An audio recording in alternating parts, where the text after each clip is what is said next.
दोस्तों, वीडियो का टाइटल देखकर आप लोगों को तो समझ में आ गया होगा आज के वीडियो में क्या होने वाला है।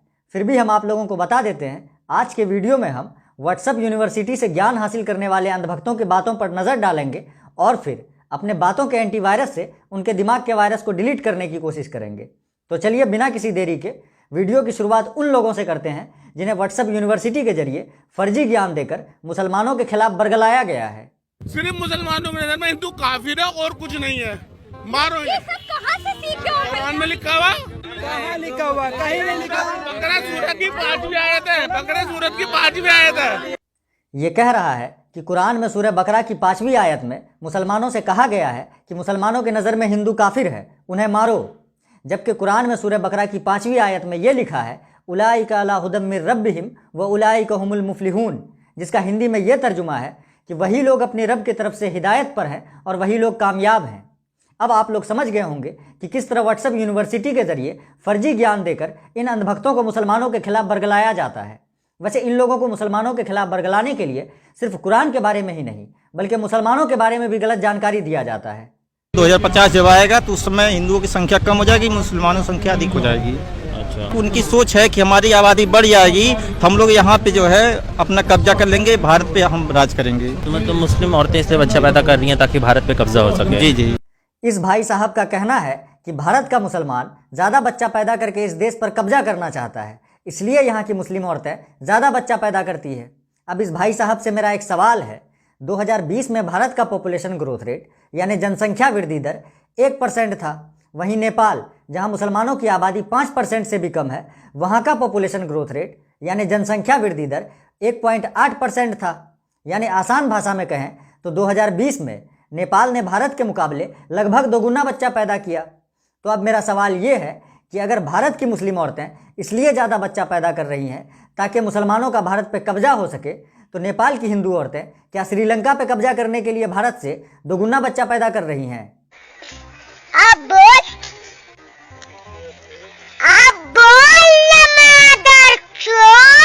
दोस्तों, व्हाट्सएप यूनिवर्सिटी के जरिए अंधभक्तों को मुसलमानों के खिलाफ फर्जी ज्ञान देने का सिलसिला यहीं पर ख़त्म नहीं होता है।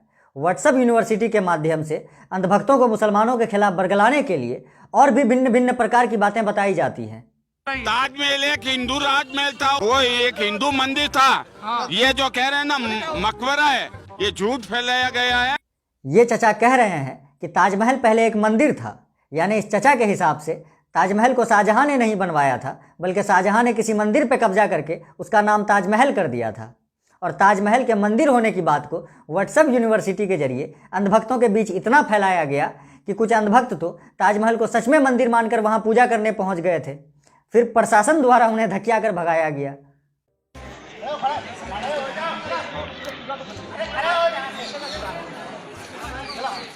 रूटीन पूजा नहीं होती, रूटीन पूजा रुकवा दी। पहले आप बाहर चलिए, बाहर तो सर मैं चला ही चलिए पहले बकवास कम कीजिए। चलिए चल तो रहा है। ताजमहल में अंधभक्तों का ये नौटंकी देखने के बाद देश का आर्कियोलॉजिकल डिपार्टमेंट यानी पुरातत्व विभाग भी डर गया। उन्हें भी ये लगने लगा कि कहीं ये चूतिया लोग सच में दुनिया का 7वां अजूबा ताजमहल को मंदिर मानकर इसका हाल बाबरी मस्जिद वाला ना कर दें।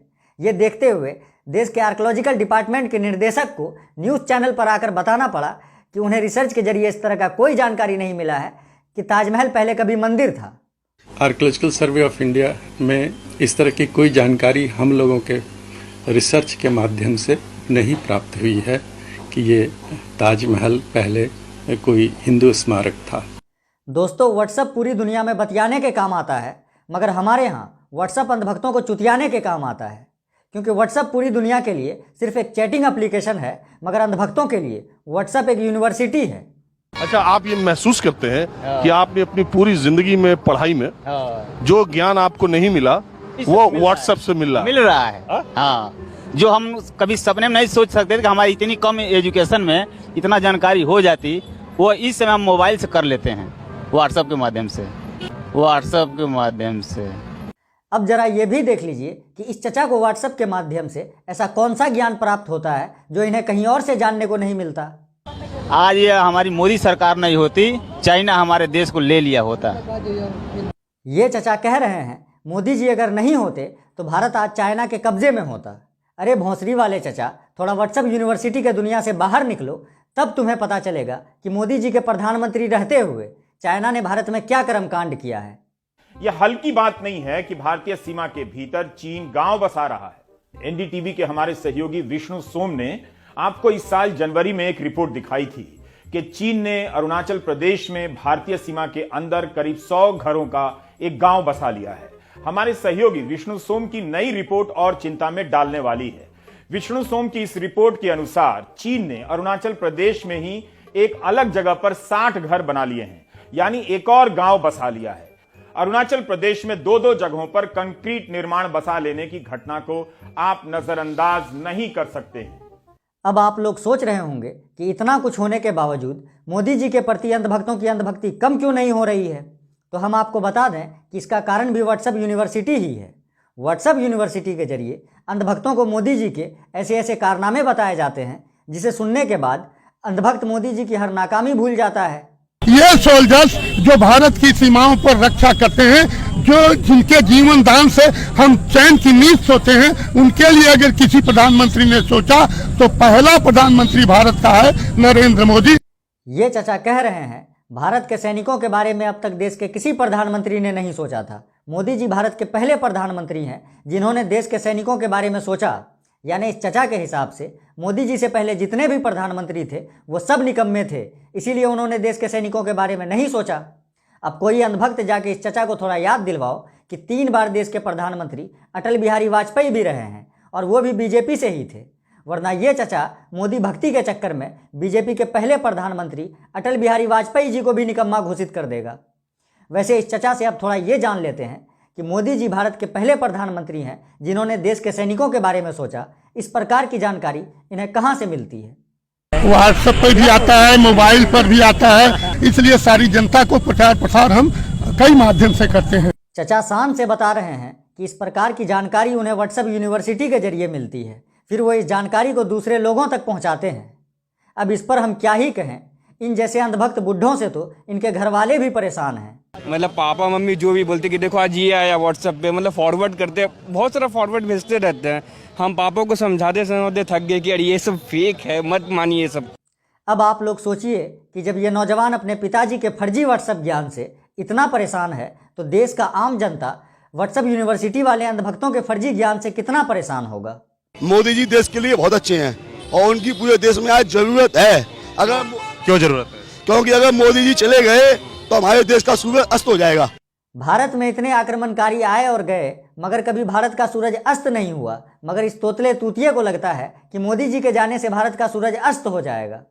वैसे कुछ अंधभक्तों को तो व्हाट्सएप यूनिवर्सिटी ने इतना चुतिया दिया है कि उन्हें लगने लगा है कि भारत को आज़ादी भी मोदी जी के प्रधानमंत्री बनने के बाद ही मिली है। आज़ादी अगर भीख में मिले तो क्या वो आज़ादी हो सकती है? आप खुद बताइए। वो आज़ादी नहीं थी, वो भीख थी, और जो आज़ादी मिली है वो 2014 में मिली है। ये अंधभक्तों की भौजी कंगना रनावत कह रही है कि 1947 में भारत को अंग्रेजों ने आज़ादी भीख में दिया था। भारत को असली आज़ादी तो 2014 में मोदी जी के प्रधानमंत्री बनने के बाद मिला है। कोई इस बकचोद औरत को बताओ कि अंग्रेजों ने भीख में आज़ादी भारत को नहीं बल्कि इसके वीर सावरकर को दिया था, जिसकी ये पूजा करती है। वैसे अगर सुप्रीम कोर्ट ने इस पागल औरत की बकचोदी पर जल्दी बैन नहीं लगाया तो हो सकता है कल को ये औरत ये भी कह दे कि भारत को इंडिपेंडेंस डे 15 अगस्त के बजाय 26 मई को मनाना चाहिए, क्योंकि 26 मई को पहली बार मोदी जी देश के प्रधानमंत्री बने थे। वैसे बीजेपी के खजाने में ऐसे अतरंगी बकचोदी करने वालों की कमी नहीं है, इसलिए चलिए अब अगली वाली पर नजर डालते हैं। भारत कंप्लीटली आजाद नहीं है। ये ब्रिटिश क्राउन ने भारत को 99 साल की लीज पर दिया हुआ है। ये कंप्लीटली आजाद नहीं है भारत, और ये भी कांग्रेस वालों की ही देन है जो है।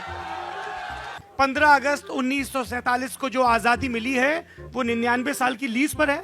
कहाँ लिखा है ये? मैं आपको प्रस्तुत। इसका कहना है कि अंग्रेजों ने भारत को आज़ादी 99 साल की लीज पर दी है, यानी 99 साल के बाद हमारा देश फिर से अंग्रेजों का गुलाम हो जाएगा। देखो ये बात तो सरासर बकचोदी है, लेकिन हम चित्रा त्रिपाठी का दिल नहीं तोड़ना चाहते हैं, इसलिए हम मान लेते हैं कि अंग्रेजों ने भारत को आज़ादी 99 साल की लीज पर दी है। अब आते हैं मुद्दे की बात पर। 1947 में हमारा देश आज़ाद हुआ था और अभी चल रहा है 2021, यानी हमारे देश के आज़ादी को 73 साल पूरा हो चुका है और सिर्फ 26 साल ही हमारे देश की आज़ादी को बचा हुआ है। 26 साल के बाद 99 साल पूरा हो जाएगा और हमारा देश फिर से अंग्रेजों का गुलाम हो जाएगा। जब हमारा देश अंग्रेजों का गुलाम हो जाएगा तो हम लोगों को फिर से अंग्रेजों से लड़ने का मौका मिलेगा, हम लोगों को भी फ्रीडम फाइटर बनने का मौका मिलेगा। आप में से कोई सुभाष चंद्र बोस तो कोई भगत सिंह बनेगा, कोई खान अब्दुल गफ्फार खान तो कोई सरदार पटेल बनेगा। लेकिन आप में से जो भी गांधी जी बनना चाहते हैं वो कृपया हमको कमेंट करके बता दीजिए, क्योंकि हम गांधी जी का बॉडीगार्ड बनना चाहते हैं, ताकि इस बार कोई अंधभक्तों का नाजायज बाप नाथुराम गोडसे बनकर अगर गांधी जी की हत्या करने आए तो सबसे पहले उसके पिछवाड़े पर हम गोली दाग सकें।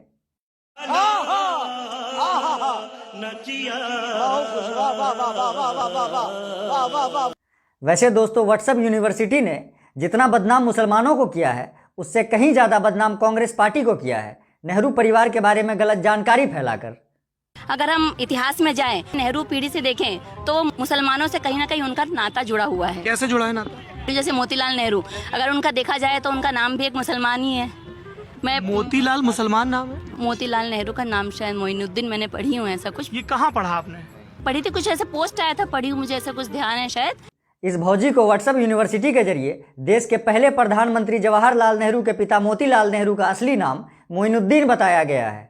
वो तो शुक्र है जवाहरलाल नेहरू जी ने अपने नाम के आगे पंडित लगा लिया था, वरना आज व्हाट्सएप यूनिवर्सिटी के जरिए अंधभक्तों को जवाहरलाल नेहरू का असली नाम जहीरुद्दीन बताया जाता और चूतिया अंधभक्त इस पर यकीन भी कर लेते। फिरोज गांधी का तो पता है, फिरोज खान थे वो। फिरोज खान थे। पर फिरोज गांधी तो जहाँ तक मेरी जानकारी है तो वो तो पारसी परिवार से आते हैं। राहुल गांधी के दादा फिरोज गांधी जो कि एक पारसी थे, उसे व्हाट्सएप यूनिवर्सिटी ने फिरोज खान बना दिया। इंदिरा गांधी के दादा मोतीलाल नेहरू जो कि एक हिंदू थे, उसे व्हाट्सएप यूनिवर्सिटी ने मोइनुद्दीन बना दिया। तो फिर राहुल गांधी व्हाट्सएप यूनिवर्सिटी का शिकार होने से कैसे बच सकते थे? राहुल गांधी की मां सोनिया गांधी इटली से थी, इसलिए व्हाट्सएप यूनिवर्सिटी के जरिए अंधभक्तों को राहुल गांधी का असली नाम राहुल विंसी बताकर राहुल गांधी को विदेशी साबित कर दिया गया। राहुल गांधी का नाम है राहुल विंसी। विंसी, ये कहाँ पे जाना आपने? मैंने इसे सोशल मीडिया पे देखा होगा। सोशल मीडिया पे देखा होगा। व्हाट्सएप यूनिवर्सिटी के जरिए रोजाना कई प्रकार के झूठ आप तक पहुंच रहे हैं, आप उन्हें विश्वास भी कर रहे हैं उन पर। दोस्तों, अगर आपका कोई मित्र व्हाट्सएप यूनिवर्सिटी के चंगुल में फंसकर इन लोगों की तरह दिमागी बवासीर का शिकार हो चुका है तो आप ये वीडियो उन लोगों तक जरूर पहुंचाएं। हो सकता है मेरे बातों के एंटीवायरस से उनके अंधभक्ति का वायरस डिलीट हो जाए। बाकी आज के इस वीडियो को यहीं पे ख़त्म करते हैं और उम्मीद करते हैं अगले वीडियो में फिर से मुलाकात होगी। तब तक के लिए जय हिंद। जो हम कभी सपने में नहीं सोच सकते थे कि हमारी इतनी कम एजुकेशन में इतना जानकारी हो जाती, वो इस समय हम मोबाइल से कर लेते हैं, व्हाट्सएप के माध्यम से। इस वीडियो के सामने आने के बाद सवाल तो बनता ही है, अगर हम करें तो करें क्या, बोले तो बोले क्या। सरकार ने व्हाट्सएप के साथ मिलकर एक हेल्प डेस्क भी बनाई है। अगर आप उस व्हाट्सएप पर नमस्ते लिखेंगे तो तुरंत आपको उचित जवाब आना शुरू हो जाएगा। अगर आप व्हाट्सएप पर हैं तो इसका उपयोग कीजिए।